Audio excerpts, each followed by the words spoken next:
काय काम चाललं होतं? काम काही नाही हो, मुलांना सुट्ट्या लागल्या ना आता, मग त्यांचे ते ट्रॉली सगळे डब्यांची अडचण झाली पसारा, मग ते सगळे डबे गोळा केले, घसले. म्हटलं आता पॅक करून ठेवू, 2 महिने आता सुट्टी, टिफिन काही मुलांना द्यायचे नाही, लागणार नाही, मग ते साफ करून ठेवून देऊ. डब्यांचे तर प्रकारच किती आहे हो, किती डबे.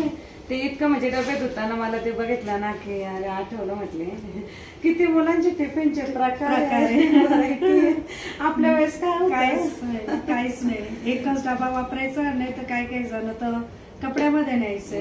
आमच्या वेळेस तर तेच होतं, म्हणजे आमच्या वेळेस आहे ना गावाला तरी म्हणजे हो, माझं आता गावालाच झालं ना म्हणजे शिक्षण, तर मग आमचं असं होतं ना की भरपूर जण कपड्यातच नाही का, जुना एखादा शर्ट वगैरे फाटला, त्याचा मधला जो चांगला तुकडा असेल तो आई कापून काढायची, कापायला कायची नाही, आई मस्त वेळावर चौकोनी कापून द्यायची, त्याच्यात आणि बाजरीची भाकर, त्याच्यावर मिरची, त्याच्यावर थोडं तेल टाकून असा डबा, म्हणजे भरपूर जणांचं फडक्यातच भाकर यायची दुपारचा. आणि 8वी-9वीला गेल्यानंतर आमचे झाले बरं का स्टीलचे डबे सगळ्यांचे, पण मग असे काही भाजीचा एक डबा वेगळा, पोळीचा वेगळा असं नाही. म्हणजे शक्यतो सगळ्यांची मिरची भाकरच राहायची, पण काही जणांची राहायची ना भाजी पोळी, तर ते पण त्या डब्यातच खाली भाजी, त्याच्यावरच पोळी ठेवण्याची, आणि ती ओली झालेली पोळी राहायची ना तेलाची, ती आम्ही सगळ्या आवडीनं खायचो. आताचे मुलं भाजीला थोडस नाही का ओली झाली ना पोळी खात नाही. किती त्यांच्या म्हणजे चॉईस आहे. आणि डब्याला तर काय नाही, रात्रीच विचारून ठेवता, मम्मी उद्या डब्याला तू काय देणार आहे. आपल्याला तर तो प्रश्न कधी पडतच नव्हता, मला तर बिलकुलच नाही, कारण की मी कधी डबा नेलाच नाही. माझी दुपारची शाळा असल्यामुळे 12 ते 5 असायची, मी मस्त जेवणच करून जायची. म्हणजे तुमची दुपारची शाळा जेवणच करून जायची.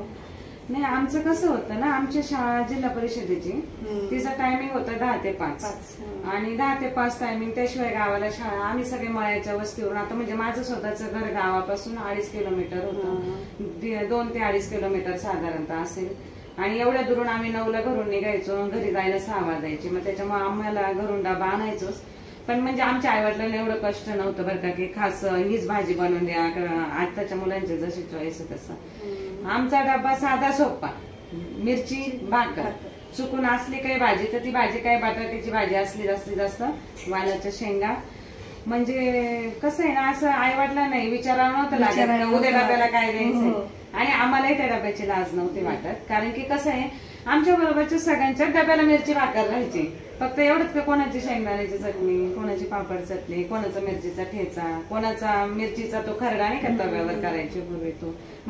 आताच्या मुलांचे तर वेगवेगळे प्रकार असतात, सगळे एकत्र जेवायला बसल्या का कोणी पराठा आणतं, तर कोणी पावभाजी आणतं, तर कोणी मॅगी आणतं. मग तसंच मग मुलांना असं घरी आल्यावर वाटतं की नाही बाबा, आपण पण उद्या आता आहे ना मॅगी किंवा मग पावभाजी द्यायची, ते तर मग आहेच, नाही तर पराठा. नाही, आमच्या वेळेस आहे ना म्हणजे इतकं आईवडिलांना काही कष्टच नव्हतं.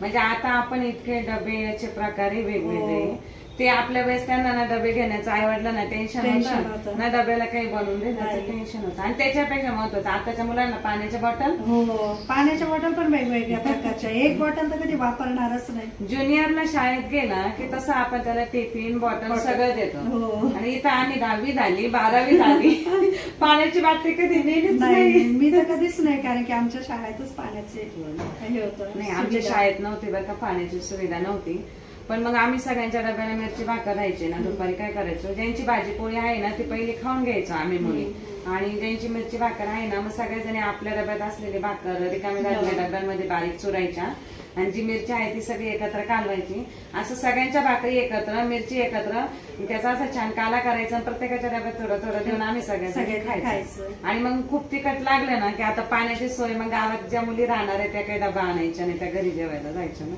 मग आम्ही लगेच त्यांच्या मैत्री त्यांच्याशी करून त्यांच्या घरी पाणी प्यायला हजर.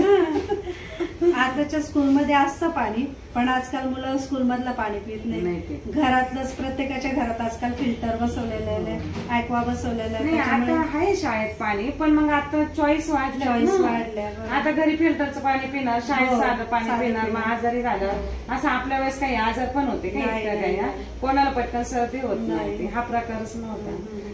आणि पायी पायी जायचं. आताच्या मुलांना तर गाडीशिवाय तर पर्यायच नाही, एक तर म्हणजे नाही रिक्षा, ना आता कसं नाही तर आहे, टू व्हीलर काळ बदलला नाही. आता मला तर ते डबे पाहून आहे ना, मला आमच्या वेळेचे डब्यांची आठवण आठवण आली आली. की खरंच ते डबे कसे राहायचे ना, की मिरची भाकरी शिवाय डब्याला काही नेलं, जास्तीत जास्त बटाट्याची भाजी, वालाच्या शेंगा. म्हणजे आमचं एवढ्या दूर वनभोजन जायचं ना, तरी पण आम्ही डब्याला मिरची आणि भाकर. असं नाही की मग वनभोजन चालले काही स्पेशल बनवून नाही. आणि सगळ्यांचं सेम असल्यामुळे कोणाचे हे दावे नव्हते. हं? पाणी पिण्याचं पण टेन्शन नाही. जी मैत्रीण आपल्या गावात राहायची तिच्याशी चांगली फ्रेंडशिप करायची, तिच्या घरी जाऊन पाणी प्यायचं. म्हणजे असं नाही का, या ज्या गोष्टी ना, पण म्हणजे आपण म्हणतो की काळ बदलला, पण आपण या ज्या गोष्टींचा आनंद घेतला ना, की सोबत डबे खाणे, डब्याला मिरची भाकर खाणे, त्याच्यात काही कमी जास्त असं काही भेदभाव नाही कोणाचा, सगळे एकमेकांच्या डब्यातले खात होते. म्हणजे कसलाच काहीच भेदभाव नाही, काही असं मनात वाईट विचार नाही. एकमेकांच्या डब्यातलं खाणं, एकमेकांच्या घरी जाऊन पाणी पिणं, हा जो म्हणजे आनंद होता आताच्या पिढीला नक्कीच नाही. तुम्ही पण तुमच्या शाळेत असताना तुम्ही कसं न्यायचे टिफिन, नाही का? तुमच्या वेळेस तुम्ही शाळेत डबा कशात न्यायचे, कसं न्यायचे, हे तुम्ही पण आम्हाला कमेंट करून सांगा. तर तुम्ही पण तुमची परिस्थिती आमच्यासारखीच होती हे पण सांगा, आम्हाला नक्कीच ऐकायला आवडेल तुमची परिस्थिती कशी होती. तर चला भेटूया परत.